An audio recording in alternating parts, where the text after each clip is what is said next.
You're listening to the Ugly Truth Podcast with George and Christina Markoski, your weekly injection of science, insights, and myth-busting. For awesome info and trending content, go to theuglytruth.blog. Welcome back to The Ugly Truth. Welcome back. Now, first of all, I'd like to just send out a big thank you to everyone. Very exciting. What we did is we've recently looked... because basically we've got two types of podcasts, if you didn't know. So we've got one that's audio, because podcasts are very popular. And then we've got the video, which you guys are seeing our beautiful faces on. Yes, that's right. So the exciting news is, if you look at the video, look at that, and hopefully someone will be able to zoom in post-production. We hit number 3 in self-help/health category. Self-help? Yep. It's a bit of a mouthful, isn't it? Yes, I know. But anyway, we hit number 3. So thanks, guys. I really appreciate it. Thank you so much for all your support. Yep. So, we've recently launched this podcast, and I guess what we're doing is we want to bring out some great content that you find interesting and useful. Absolutely. It's got to be useful as well. And we're having a lot of fun doing it. Love it. And we love our audience. We love the interaction. And make sure you go to our Facebook group, The Ugly Truth Podcast. That's where we're doing some of the inside stuff. And next week we're going to be on television, which is very exciting. And we're going to tell you more about it next episode. Exciting stuff. Thank you for the great reviews. Keep up the great work. If you like the work, please subscribe and please give us a rating and review on iTunes, because that makes a massive difference. So anyway, let's start. Yes. What are we talking about today, Christina?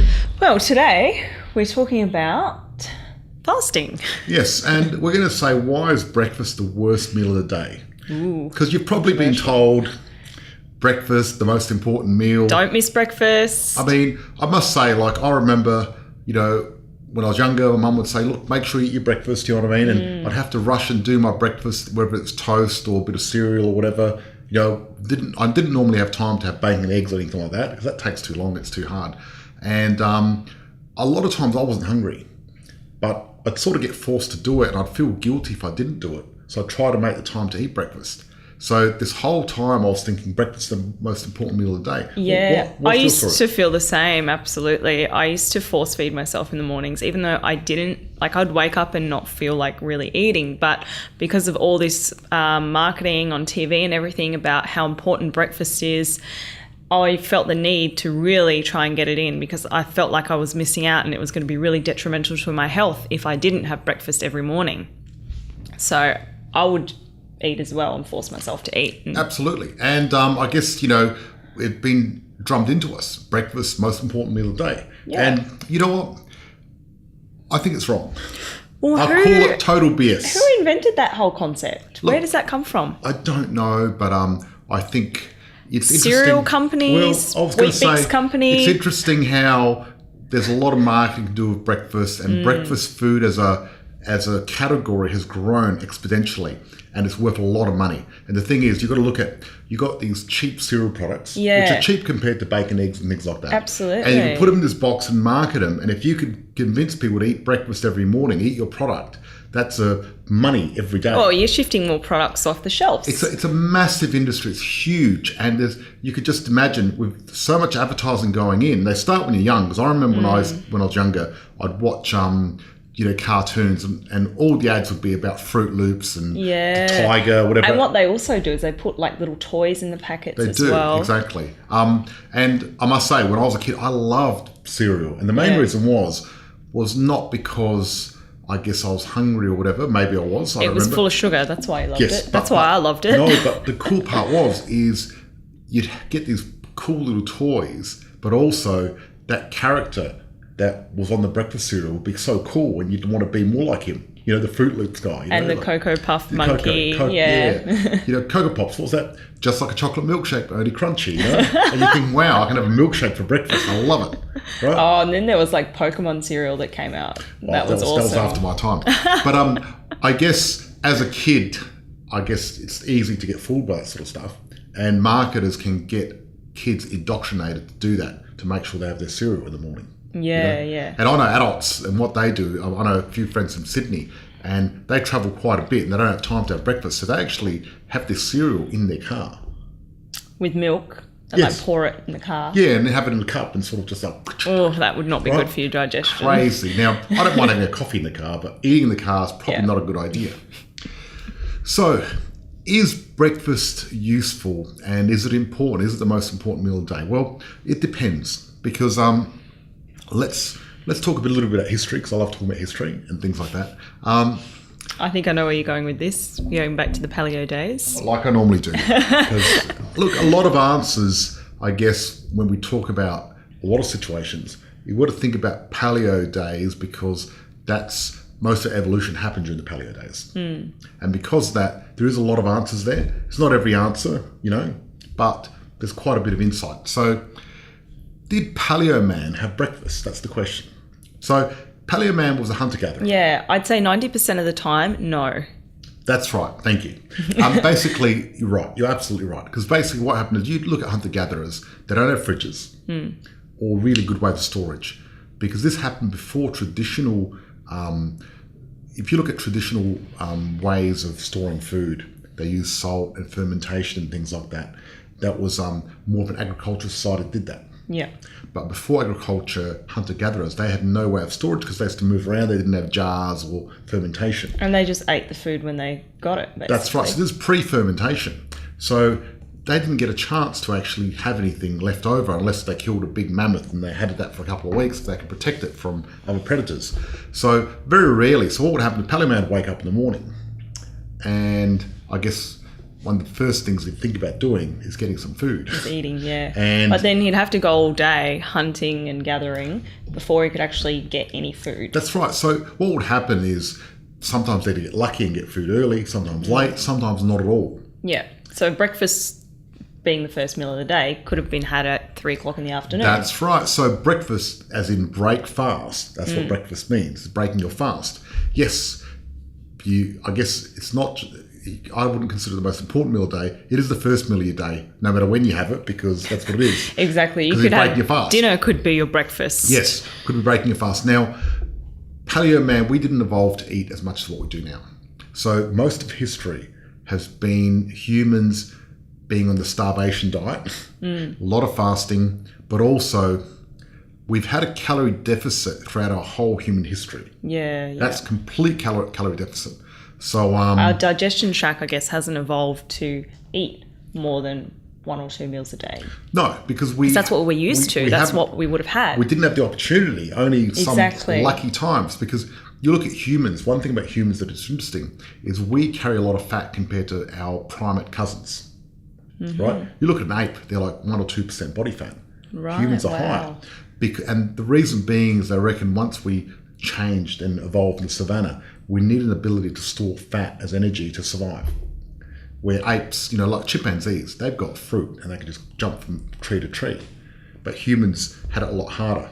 And that's part of the reason what they think when humans evolved is they were on the outskirts. They didn't have all the easy pickings. So it's funny how something hard in life makes you better because it helped us. What about when people say, if you go all day without eating and then you eat, your body is storing the fat? Yeah, look, that is Myth such a... or real? What is that? We're about to sacrifice a sacred cow.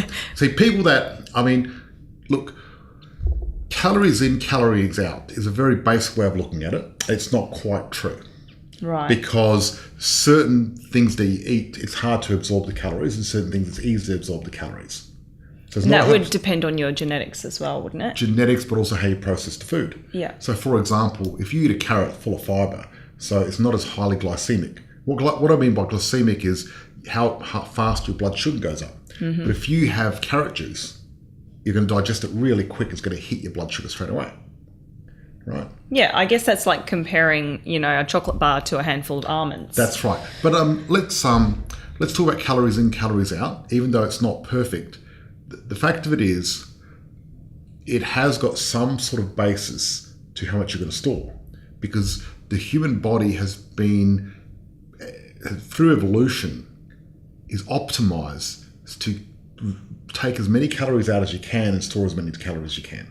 right? Right. Okay. Regardless if you got a lot or a little bit of food, it doesn't matter because it just So it doesn't matter what quantity of food you're eating or your when body you're does eating the it most it can with what to it's got. store the food no matter what. Yes, because that's how we evolved. Because think about it. So if you went all day and then only ate one meal, your body wouldn't be holding on to more fat, would it? No, less because you don't have as many calories to hold on to. Exactly. Right? So it's a total myth. I mean, you know, at the end of the day, if you look at populations where there's not a lot of calories, where they don't eat a lot, they're a skinnier population. They're not fat, yeah. No. So people saying that not eating Makes is you going to fat. make you fat, I think that's the biggest load of bullshit Drives me crazy ever. because I say, like, well, look at people who go into a concentration camp. Do they come out fatter? No. And they've been starved. There was no fat people there. And I'm not having a go at fat people because I understand in our modern society it's very hard to keep the weight off. However, we can't be foolish and think, hold on a second, not eating is going to make me fat. Yeah. So we've busted that myth. It's total load of crap. Now, do some people find it harder to lose weight? Yes, Yeah, absolutely. And it's very difficult. Down to genetics. However, it's not about having less calories. So if you skip meals, it's not going to make you fat. Now, I don't know where the hell this came from. I don't know either. I think it all came from the thing about metabolism. How you should eat 7 small meals a day. No, we're going to get back to that in a second. Yeah. But basically, what a lot of people say is if you don't eat enough meals, right, you're going to slow your metabolism down. Now, that's a big fallacy, but I'll explain what that means. So what happens is when you eat, there's a bit of a metabolic cost because you need to digest the food. So your metabolism goes up. Right. Right? True. I feel sluggish after I eat. That's because your bowel's working really hard to absorb. Because you're using energy to eat. Yeah. So digestion is one of the most energetic things we can do. It's very hard. It takes a lot of energy. That's why, after you eat a big meal, you feel like sleeping, I guess. That's right. So then people thought, hold on a second. Well, if your metabolism goes up when you eat, you're burning more calories, which is true. Then maybe if you don't eat, you're going to burn less calories. True as well. However, you're adding 1,000 calories, or let's say 500 calories, and only burning 100 instead of adding 0 and burning 0. What's going to be better? Right? Yeah, the 0. So, and you're not going to burn 0 because you actually burn calories when you sleep, when you do anything. Actually, a good way of losing weight, there's a funny thing, is sleeping extra because you're not eating when you sleep and you're burning calories. Yeah, or exercising, but you can never out-exercise a bad diet. No matter how much bad food you're eating, you can't out-exercise that. No, because the thing is, if you work out for 45 minutes and you're riding a bike for 45 minutes to an hour, that's like half a Mars bar. The calories you're that's burning. nothing, Now, to burn the calories is a lot of effort. 45 minutes to an hour of heavy exercise is not easy to do. However, to gain the calories, eating a Mars bar, very easy to do. Exactly. And the challenge is because one's easy and the other one's hard, and one doesn't take a lot of time, the other one takes a lot of time, you can't beat it because I could easily in 1 hour eat more than enough calories that I could work out for 20 hours a day and wouldn't be able to burn it. So I guess that's another myth that people have. They have this misconception that you can exercise and sort of eat whatever you want. No, you can't. But I think it's basically 90% diet. It's 90% diet. Or even 95% diet. I totally and agree. And 5% exercise. No, it is. I mean, you don't have to exercise to lose weight. Does it help? Yes. Is it important? Slightly. But the food intake and outtake and the types of foods and everything else is and we're talking about weight in particular, not muscle gain or anything like that. Yeah. You need to eat to gain muscle. Yeah, definitely. Obviously. We're talking about fat here because that's what most people are interested in. And I suppose, so basically fasting is a very natural thing for humans to be in a fasted state.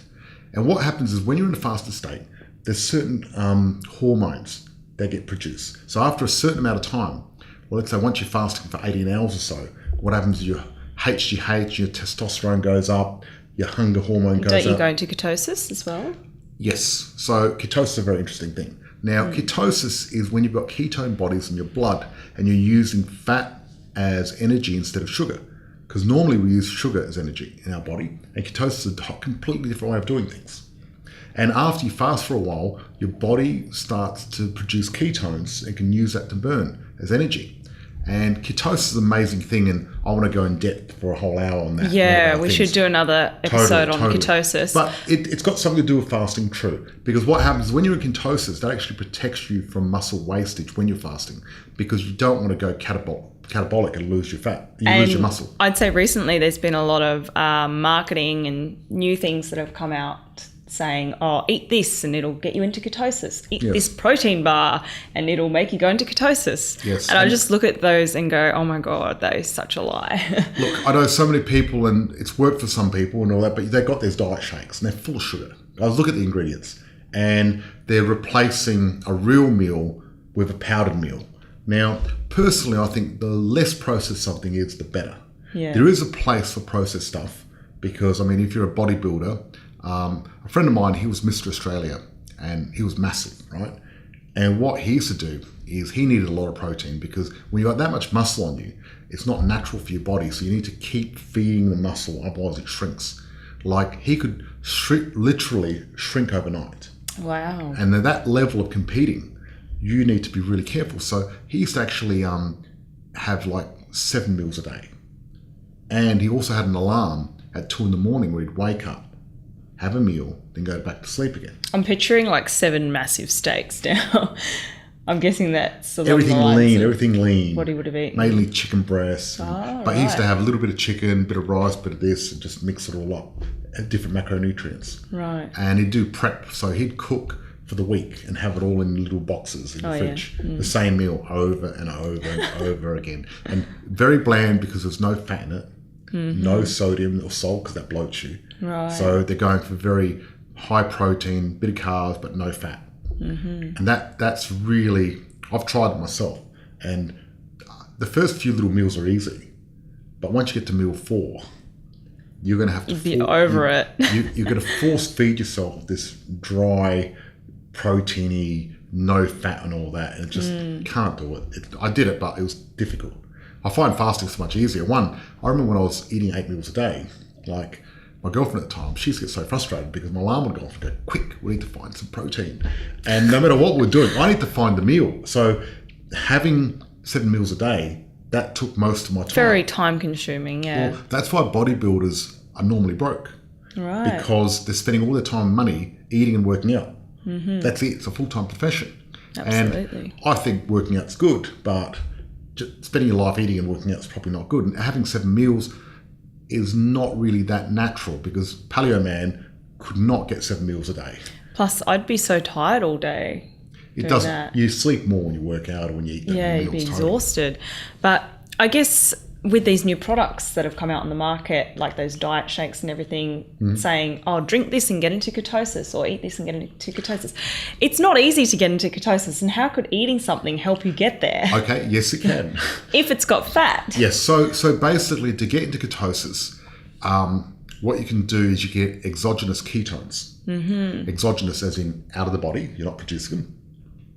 And you can get a powder, you can get MCT oil. Dave Asprey from Bulletproof Radio, he talks about a lot, and he's the one that got me into the Bulletproof coffee. See, I do the Bulletproof tea now when with I fast. MCT oil. So what I do is, I love the brain octane oil that Dave Asprey does. It's awesome. So I put a bit of brain octane oil and then a little bit of ghee now, because I make my own ghee. Mm-hmm. And then we put that in a blender with some tea, because I've given up coffee for a while. I had my first coffee today. I had my first coffee of the year today. Yep. It's gone now. Anyway, so and then I have that, and what I find is having that fat helps you fast. Yeah. So I've sort of first heard about fasting from a guy called Brad Pilon, and he wrote Eat, Stop, Eat, and he made it very simple, and he was awesome.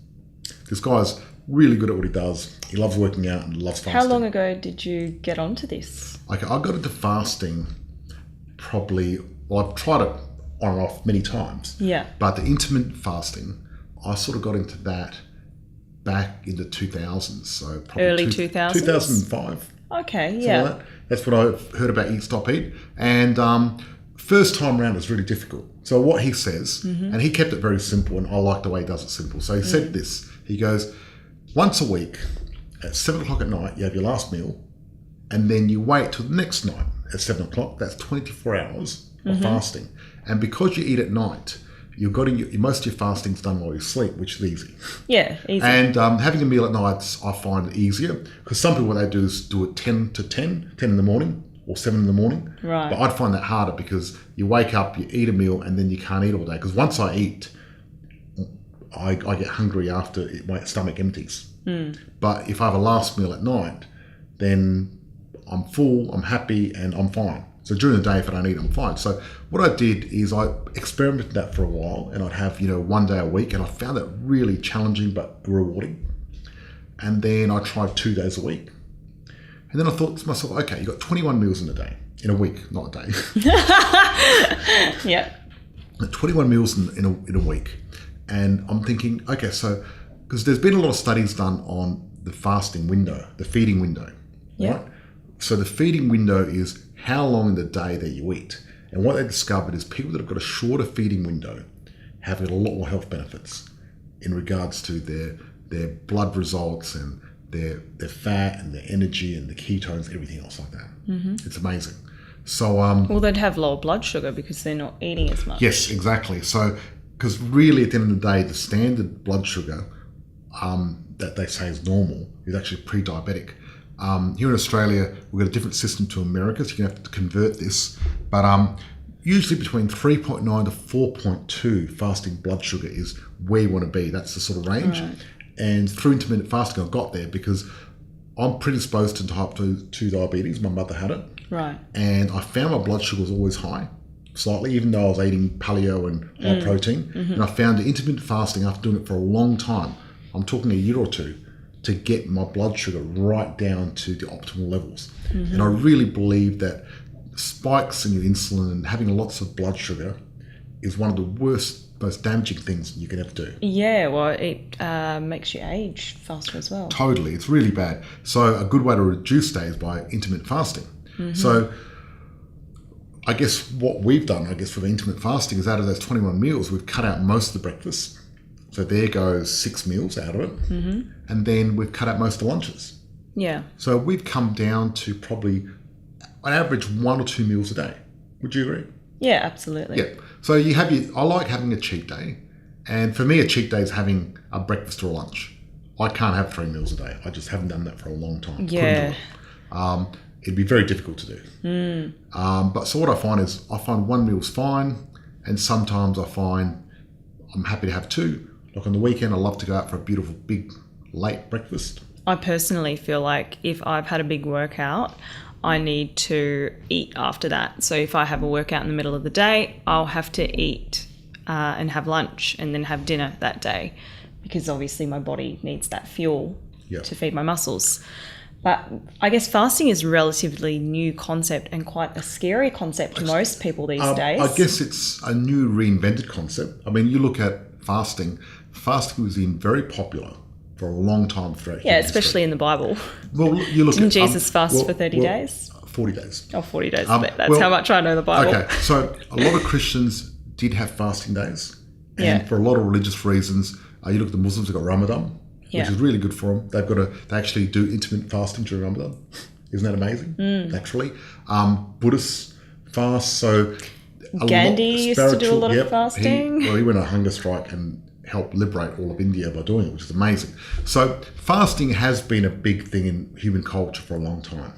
But I guess it's only recently that we've sort of discovered now that it can be used to benefit you for your health. Yes, so before it was more of a spiritual thing, right? And it worked for that. And now we sort of went through the 70s and 80s where we got bombarded with having to eat 3 meals and 4 meals and breakfast and lunch and everything else like that.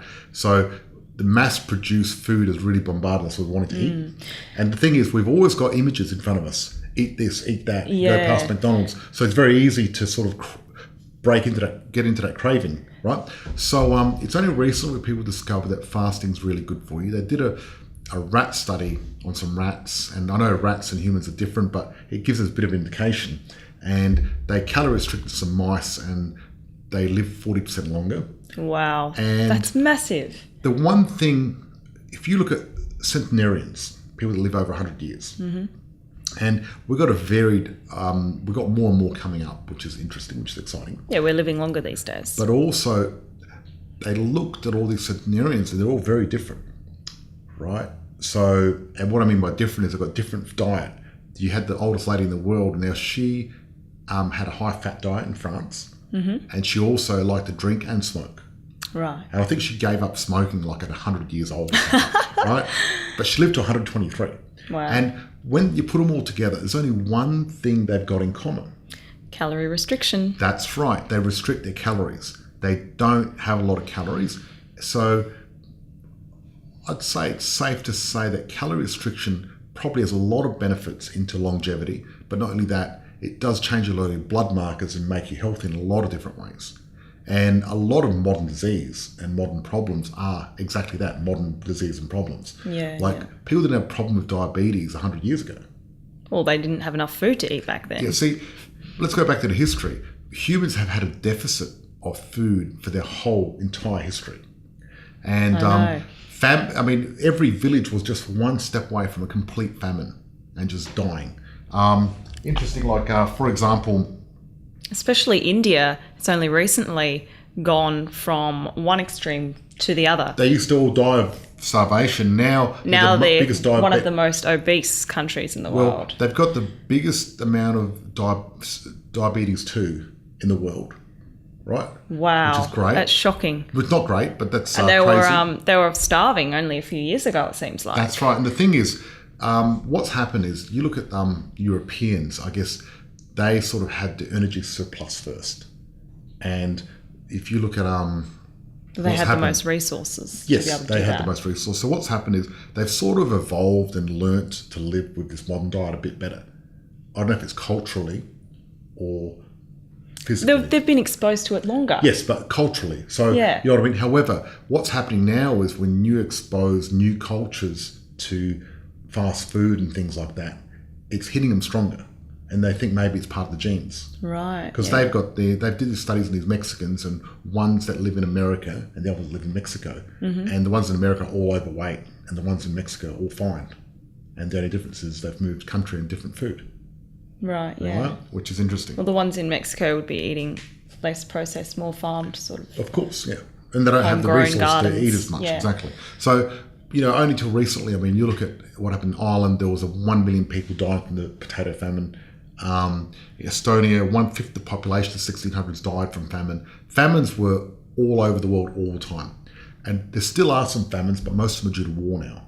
Right. So you look at most recent famines in Africa are due to big conflicts of war and people are dying still. But in the old days, it wasn't just war, it was the inability to create enough food to feed everyone. Because once we moved to agriculture, see, hunter-gatherers, they don't have to worry about famine as much because they're out there hunting, gathering, big variety of different things. So I guess the Industrial Revolution really changed everything. No, agriculture did. Agriculture did. So what happened was with agriculture, you're relying on one crop. So if that crop dies, planting the food. Yes, that's right. So agriculture, when that happened 10,000 years ago, that's when famines started happening. Because let's say you plant all this wheat and then it doesn't grow, you're screwed. Yeah. But if you don't catch a buffalo today, well, tomorrow you'll get one. You know what I mean? It's a little bit different and you'll get some roots and leaves and different things and eat. So so basically we've evolved to be able to store as much food as we can in our fat for the hard times, in the good times, you know what I mean? So that's why fasting is so important. And a lot of people go, oh my God, I couldn't do that. Yeah. I remember I introduced it to you. Well, I guess why a lot of people think of it as quite scary is because if you're anything like me, I would used to feel very lightheaded and very faint if I missed a meal. I used to eat the 3 meals a day and I would snack throughout the whole day. And I would feel quite dizzy if I didn't have breakfast or if I had a late lunch. So when I met George, he was like, oh, I'm fasting today. And I was like, what the heck? What is that? You said, oh my God, I could never do that. I was like, no way. Like, I would just faint. And I did used to always faint. I had dizzy spells. Not because of fasting, though. No, not because of fasting. Let's just clear that up. But I used to faint if I guess it was if I skipped a meal because that's what my body was used to. No, it wasn't like you... Yeah, but once you started fasting, though. But you have to... It's not easy at first and you will go through that period where you do feel like quite lightheaded and everything, but your body has to adjust and get used to it. So I probably went about 2 months feeling not the best, and I started slowly cutting out meals and getting used to fasting. And now I'm at a stage where if I eat breakfast in the morning, it will affect me so much that I'll have brain fog all day and I won't be able to think straight and I'll feel like sleeping. But if I don't eat breakfast, I'll have much more energy, be able to focus, be very clear, and just feel better overall. Yep. And I had a lot higher blood sugar levels before. Your blood sugar levels have completely changed. Yeah, now I've done a complete 360 with that, and that's due to intermittent fasting. Now so I remember your fasting blood sugar was high, and now it's perfect. Actually, it's perfect. It's great, and that's pretty exciting that you've changed so much. Now, the thing is, I mean, traditionally, if a doctor said, "Oh, your blood sugar's high," they'll put you on some drugs. They'll put you on some pharmaceuticals. Yes. However, there's one pharmaceutical, metformin. If they put you on that, you'd be lucky because it's one of those pharmaceuticals. Because I'm usually against pharmaceuticals. Right. I don't like them because there's so many side effects and you're treating the symptom, not the cause. Mm-hmm. However, every now and again, there's a pharmaceutical that actually works really well. Right. And metformin is one of them because basically they did some studies in mice and they lived 10% longer, but not only that, in humans, they did a study of these diabetic population and normal population. And the people from diabetes that were taking metformin were living longer than all people. Right, because it was lowering their blood sugar, was it? It was lowering the blood sugar, but there's other mechanisms at play here with metformin. So it's one of those amazing things that have got longevity benefits. I was using it for a while because it's really an APMK activator, right? What the heck is that? Okay, it's complicated, but I want to keep it really simple during our podcast here today. But basically what it does, it changes the way your blood sugar works. So some pharmaceuticals can actually benefit you. Right, great. So the thing is, I guess, humans haven't evolved to eat all the time, and I think intermittent fasting is really good mentally for you as well. Yeah. Because you're not going to die if you don't eat. But what really helped me with fasting, because this was pre-bulletproof coffee or bulletproof tea days that I started out fasting in, was actually getting on to the bulletproof teas and coffees and having that first thing in the morning full of fat. So I would have butter, MCT oil and a tea or a coffee and blend that up and drink that, and then I would be full all day. And the beautiful part about it is you're getting some fat, so your body is not starving, which is great, but also the fat actually kicks you into ketosis quicker, so it protects you while you're fasting and just makes the fasting so much easier. It's great. Yeah, so if you're looking at getting started, obviously do your due diligence, do your homework. It's not for everyone. No, and look, talk to your doctor because it may not be medically right for you. We're not medical doctors.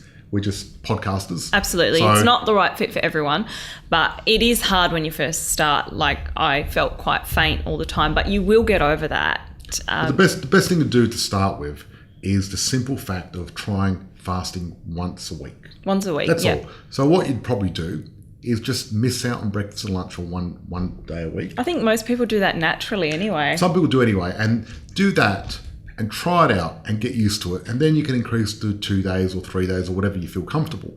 Me personally, I like to only have 1 or 2 meals a day, so therefore out of those 21 meals I'm only having 10, so I've cut 50% of my calories out.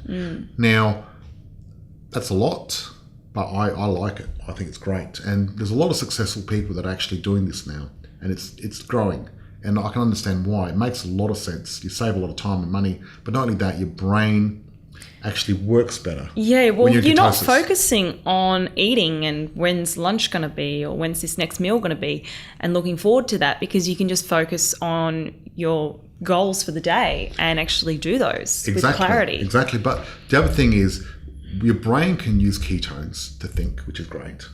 But not only that, it's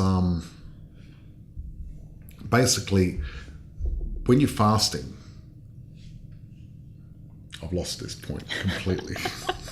When you're fasting, you're not eating food. Exactly, you're Simple. not. You're not. So we recently tried a dry fast. Okay, which was pretty intense. Okay, so we do intermittent fasting, but then what we look at doing is maybe once a month. Because what happens is and I want to go real deep dive on dry fasting and long-term fasting. Yeah. Because once a month, Christina and I try to do 2 or 3 days of fasting where we have no meals at all, right? And when we first started, we started wet fasting, which is you can drink water, but you can't eat. And I found that very difficult. You feel hungrier because the liquid that you're having in your stomach is stretching your stomach out. Exactly. So then what happened was I came across dry fasting. And when I first heard it, I thought, this is stupid, because we're always told water's good for you. Yeah, and it is. See, the way water's one of the most important things ever, right? So it is important for you. The thing is, one of the reasons fasting works is because of hormesis. So you're stressing out your body. That's right. You're putting your body under pressure, and then you turning on certain genes and certain processes that actually benefit you. A bit like what you do when you're doing hot and cold therapy. Yes. So a cryosauna, for example, I like to go the cryosauna, and I want to do a session on this. So I go to minus 110 degrees Celsius for 3 minutes, and I normally squat down the back where it's the coldest. And the first few times a bit difficult. Now I'm used to it. I quite enjoy it, actually. It's good fun. And what happens is you take your body to minus 110, and that's probably not that good for you going into minus 10, but for 3 minutes is no big deal. But what happens is that creates a whole cascade of things that your body does to protect itself, including reducing inflammation. Yeah, wouldn't it put your body into fight or flight mode because it thinks you're going to die soon? What it does, it switches on certain genes. And they did the study where, people that are icebergers. Icebergers are people that go swimming in the ocean in winter every day for like an hour. And they found that people that do that have got lower inflammation, they live longer. Because cold therapy switches on your longevity genes, but also it switches off inflammation, which is one of the worst things that can happen to you, inflammation. So through that pressure, hormesis, that's what happens. So a wet fast creates hormesis, but a dry fast accelerates because it's much worse on you. Yeah, well, I found when I did my first dry fast, I got into ketosis probably around lunchtime. It was half the day, whereas normally it would take nearly all day. Without exogenous ketones, it takes 1 or 2 days to get into ketosis. Yeah. Right? So ketosis, really when you're doing this, you need to measure it. So I use this great little tool because you can use breath or blood, but I reckon blood is just more accurate. That's what everyone's saying. Well, and I use... You can't get much more accurate than testing your actual blood. Yes. So I encourage this. I think you need to test yourself and check your blood sugar and your ketones, so you're doing it safely. And I really enjoy seeing that, so I know exactly. I can actually guess both of our ketones, blood sugar without even testing it. Yeah, amazing, because you've done it so many times. Yeah, because I'll say my ketones at the moment are 0.5. I'll do it. I'm probably about 0.5. So you're in ketosis when you're between 0.5 to 3 on the scale there for ketones. And basically, I'm going to put it in the show notes which one I use, because I forgot what it is now, but it doesn't matter. But I think it's very, very important to do that. Oh, the little reader. Yeah, the little reader, because people probably know what I use because it's awesome. I did a lot of research on it. And dry fasting is where you have no water and no food. Now, the thing is, you've got to be careful here because it can make your body very acidic. So what I do is I get a spoonful of bicarbonate soda, and also I super hydrate 3 days beforehand. So I drink an extra litre of water each day, and the night before I start my dry fast, because I'm going to start it that night, I have a teaspoon of bicarbonate soda, and that's going to alkalise you. You mix that in water, don't you? You don't just have it dry. Gross. Couldn't do that. And basically what that's going to do is that's going to protect your kidneys, because if you dry fast, you can get acidic acid. You can get very acidic, which can cause kidney stones. Yeah. So you've got to be really, really careful. But I found if I alkalise, I'm fine. I haven't had kidney stones. And then I like to dry fast for 2 days or 3 days. When I did my first dry fast, I tried to do it for 3 days, and I actually didn't know about having the bicarb soda. So I got to the end of my second day and I was like dying for water, and my stomach actually started stinging. And that's when I thought, okay, I have to be smart here and listen to my body. So I broke my dry fast. I had some water, and then jumped in the ocean and I felt so much better. And then after, because we did obviously a bit more research on it and discovered you're supposed to have the teaspoon of bicarb soda to stop the kidney stones. We like to experiment, sometimes a bit too soon. Now, the dry fast, because it kicks you into ketosis quicker, you can do a 2-day dry fast instead of a 5-day water fast. So you're saving time. But the other reason we like fasting once a month for 2 or 3 days is because of what it does. It actually kills all your sentient cells. So it like flushes your body out of those dead cells. So what happens is some of your older cells, and especially part of your immune system and everything else like that, your body sacrifices those and eats them up and uses them for energy, right? And that's called autophagy. So that's cannibalizing bad cells. Yes, and it's very, very important. Now, Paleo Man, this happened to him naturally all the time. Yeah. But now, because we've got an excess of food and we've never got a shortage of food, we can't kick that process into happening. So what's happening is we're accumulating more bad cells in our body, which is not good, right? So clearing them out is very important. Now, the amazing thing that I found is after I did my first 2-day dry fast, the next day I looked in the mirror and I could visibly look at myself and I looked younger, didn't I? Yeah, amazing. And normally I do a lot of healthy things and I don't really notice a big difference in anything. But this made a massive difference. This actually, I looked in the mirror and said, I cannot believe it. I was more chiseled. I looked younger. It was great. Just like fresher complexion. Well, a lot of people actually said to me, George, you look younger. What did you do? No. You're like, don't eat and don't drink. That's my secret. So I think I love it. It's challenging, but actually dry fasting is easier than water fasting because it is, believe it or not. Yeah. I find after probably at the 48-hour mark, the second night, my brain's a bit dizzy.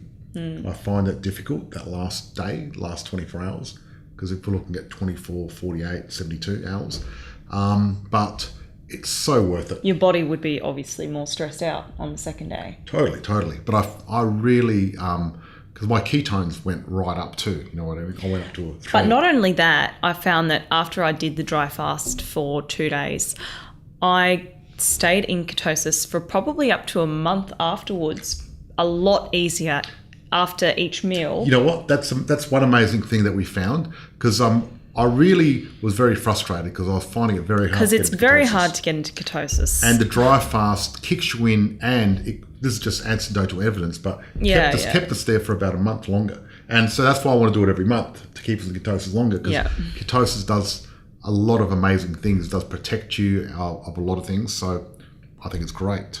And then each day, obviously, we'd measure it and we'd get into ketosis faster and faster.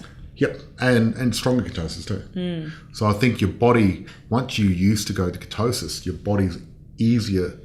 It gets easier to get into. To get back there, yeah, absolutely. Yeah, which is really cool. So so I guess I think anything in life that's difficult, it's usually worth doing, because anything good is usually hard. Let's face it. That's the fact of it. I mean, there's no way around it. But most things that are good are hard to do. And I guess that's why you need to do them. It's sort of one of those things where I find that, fasting and things like that takes discipline. Absolutely. And I really think that with anything like that, what you want to do is you want to go into it nice and slow, take your time, give your body to adapt. Baby steps, yeah. You don't want to suddenly go, oh my God, I'm going to only have one meal a day. That's just crazy. Don't do that. I really think that if you slowly build yourself up, it's a natural progression. Your willpower goes up. It's going to take less willpower, and it's going to be easy. And once something becomes a habit and natural for you, it's very easy to you'll just continue be so doing. used to it, and then you'll be like the opposite, and you won't be able to go back as easy because, like I said before, if I eat breakfast, I feel like going to sleep, and I have brain fog all day. Well, it's 2 p.m. now on a Sunday, and I had a cup of tea this morning. A sauna and a cup of tea, and then we had a coffee recently. Yep. And that's it. Yeah, so we've been fasting all day. So we've been fasting, and I don't feel hungry at all. Neither do I. Yeah, I feel quite full. I feel great, and we're not going to eat till tonight. Yeah. We've got a busy day. Very busy day. And I don't find that I'm suffering. I'm actually enjoying it because we get more of our Sunday into our day anyway. We don't have to stop. You yesterday we had a breakfast, and I like on the weekends to choose maybe a Saturday or Sunday or both to have a breakfast or a lunch. Yeah, I just agree. for a bit of fun. And, last week I had one lunch. That was it. That was because I caught up with a mate of mine. And I find eating is a social thing. That's Absolutely, one thing. Yeah. And that's part of the reason I'm chucking in a breakfast here and there or a lunch, to be more social. Just to be social, and because I really enjoy it. I mean, I love eating. Okay, that's everyone does. Yeah, I love it. I mean, I really enjoy eating, and I find fasting gives me more pleasure over eating because I know tonight, after not eating all day, and we're going to eat probably 6 or 7 o'clock tonight. We're going to eat our meal, and we're doing this new thing now where we like to. I'm getting more into mindfulness and being grateful. And what I love about what we do is we've made a new habit because it's hard to get that habit of gratefulness. And we find that what we do now is every meal beforehand, we like to be grateful because that puts you in a mindfulness state. And because eating, I think, can be almost a spiritual thing where, we're having energy, putting it into our body. We need to be grateful and really have the right mindset and the mindfulness to get the most out of it. Especially if you're only eating one meal a day. You're very grateful. You better be grateful for it. Not only that, you're going to make the most of it, and it's more the whole experience of actually enjoying the meal, sitting down with friends and family, having a proper meal and being grateful for it. Well, I think also, I suppose, we're using less resources by doing it. Absolutely. We're not consuming as much. We're not buying as much food. We're not exactly. And I mean, you're going in the apparel challenge this year. Yeah. To reduce can you explain that quickly? Because this is really cool. I'm doing the apparel challenge this year. I actually was listening to a podcast by Tim Ferriss, and he talked about how he did the apparel challenge one year, and I thought, what an interesting concept. I might give this a go this year because I'm thinking I've probably got way too many clothes as it is. How much time a year do I spend actually thinking, what am I going to wear? I don't have enough clothes. I've got to go buy clothes for something. And I thought that's just such a waste of time and energy. Not only that, the carbon footprint that my consumerism would be causing. So I'm doing it for, I guess, a range of reasons. One, to reduce my carbon footprint for the year. Another would be to, I guess, have more clarity and be more focused on what I'm going to do and how wisely I'm going to spend my time. So the apparel challenge is basically you're not buying any new clothes all year. And not only new clothes, you're not buying any new shoes, handbags, or any of that, I guess, materialistic stuff. Which is great. Good on you, Christina. Thank you. Yeah. I've been on the apparel challenge for the last 20 years. I just could not be bothered buying anything. Right? You know what's hilarious? You have to force me to go to the shops. Yeah, well, my brother is actually, I think he's been on the apparel challenge without realising it for the past 10 years. And I was just like, there's sometimes you've got to have that balance, I guess. If you don't have enough clothes for what you need to have them. But I guess I'm fortunate enough to be in that stage of my life where I feel like, I have everything I need, and I'm very grateful for that. So I'm thinking, how can I sort of give back and do something good in my life? So I thought, heck, I'm going to do the apparel challenge this year. That's great, because I've streamlined what I wear. I mean, because you got people like Mark Zuckerberg apparently who only wear the same thing every day. I know. I like that because I get that, because I think that to have clarity of your mind, the less decisions you make, the better, because you only got a certain amount of decisions you make in a day.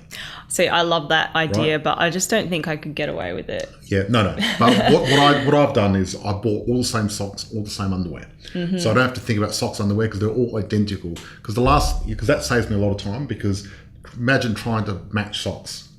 It's difficult. Yeah, I did the same thing. I did that, and I've normally got lots of different items of clothing, different polos, they're all different. So it doesn't matter which one I put on. It's all the same. It's the same look, and it all fits. So I don't spend much time thinking about what to wear at all. That's good. Like, takes me a few seconds. That's it.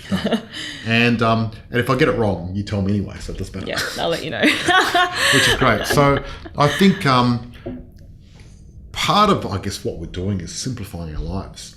Absolutely, yeah. Because I really think that it's good to be able to focus on what's really important. Well, there's only so many decisions you can make each day. That's right. And you've got to save your decision-making power for the important stuff. And I guess it's good when it comes to fasting because we only have the choice of one meal a day that we're going to be making. And because our diet's quite strict anyway, we haven't got a lot of choices to do anyway. So that makes it easy. So I think we've cut out time and decision-making for food, but also clothes as well.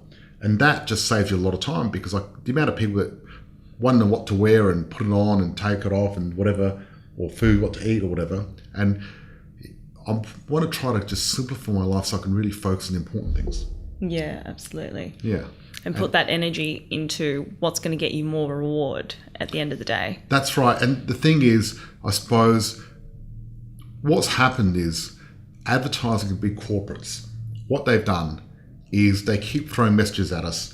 Buy more clothes, buy more bags, eat more, buy this, It's buy funny that. you say that because like I go through and check my emails every day and I'm just looking at all these like stores, like online shopping stores that are emailing me and I'm like, unsubscribe. And I was like, it was only a few years ago that I was signing up for them and thinking, oh, it'd be great to know about these new things when they come out. But now I'm like, nah, I don't need that. Yeah, so our society created this whole, there's all this energy, mental energy and money and time that people put into consumerism. And I think there's nothing wrong with having nice things.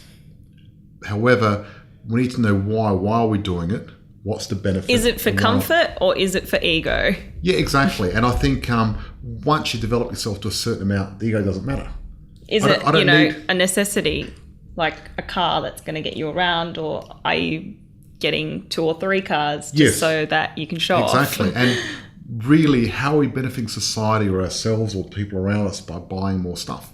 Well, I think we should do a whole nother episode on consumerism because this is going into that I'd like to talk about subject. Minimalism. Right? Okay, That's what I'd like to talk about because we are going to that subject. It's funny how all roads lead to Rome, and I suppose everything we talk about goes to... It's all related. It's all related. It's all related, interlinked, but I think it's all about philosophy of the way you want to live. And I guess changing your mindset at the end of the day and sort of thinking bigger.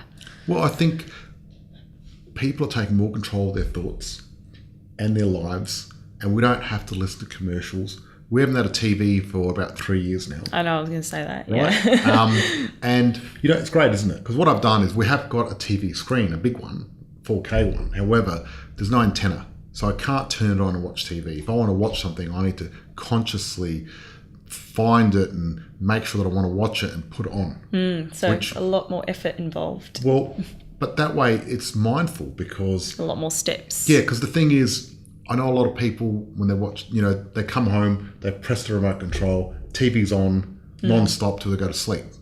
And it's taking over control of the way unconsciously you'd be advertised to as well. Yes, Even if you're not watching it, if it's just on in the background, you got all these ads blaring at you. Exactly. But the problem is you can't really be mindful when you've got all this stuff going into your head.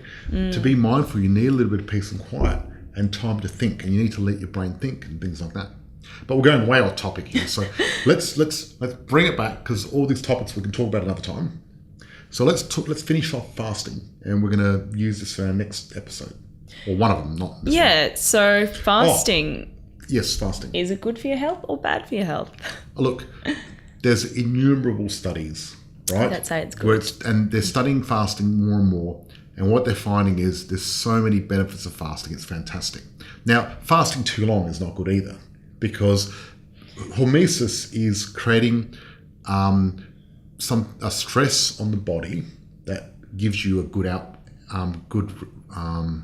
afterwards. However, if you overdo the stress, doesn't mean it's good for you. So if you dry fast for too long, it's not good. Yeah, right? well, because you need water and everything else to live. So you've got to be smart about things. And I believe in the 80-20 rule. I want to do the minimum I can to get the maximum benefit. Yeah, I like that as well. And the easiest way of doing it, making it a habit. And I find having a meal at night is very easy to do. I really enjoy it. And skipping those other meals is easy. And if you think it's hard to go, 24 hours without food, your body can actually last up to 30 days without food. Yep. So that one day, that's nothing. It's nothing, exactly. Now, the thing is, 30 days wouldn't be healthy. So, I'm not saying to do that. okay. I'm just So, saying, you know, 'cause people in that- hindsight. people that fast for too long can damage their digestive system. So you got to be careful. Yeah, I'm not right? saying people Yeah. should do that No, at all. Okay, but you can I'm just do saying, it. like, in retrospect, But it's a matter compared to what your body could. It depends on what last till. depends on what you're used to, and I think it's really worthwhile to give it a shot if you want to, and if you don't, that's fine as well. I'm enjoying doing it, and I'm going to continue doing it until I find, or unless I find some evidence on the contrary. I mean, in the scientific process, I suppose you've got an idea now with more evidence and more understanding and more wisdom that can actually change the future. Now, do you want to quickly tell people about a competition? Yeah, so I guess thank you so much for watching, guys. We've had some really good reviews, and we're so thankful, and thank you so much. Very thankful. And we've actually got a competition going at the moment, and at the end of the month, the winner will be announced. We're doing a $100 prepaid visa for a person who leaves us a review and subscribes to the podcast. So that's on iTunes. So make sure you get those entries in before the end of the month, and then we'll be announcing the special winner very soon. Awesome. Now, stay good. Thank you so much for joining us on this Cheers. episode of Fasting, and we'll Bye-bye. see you next time. Excellent. Bye. For everyone listening, thank you once again. Stay well, and see you next episode. For awesome info and trending content, go to theuglytruth.blog.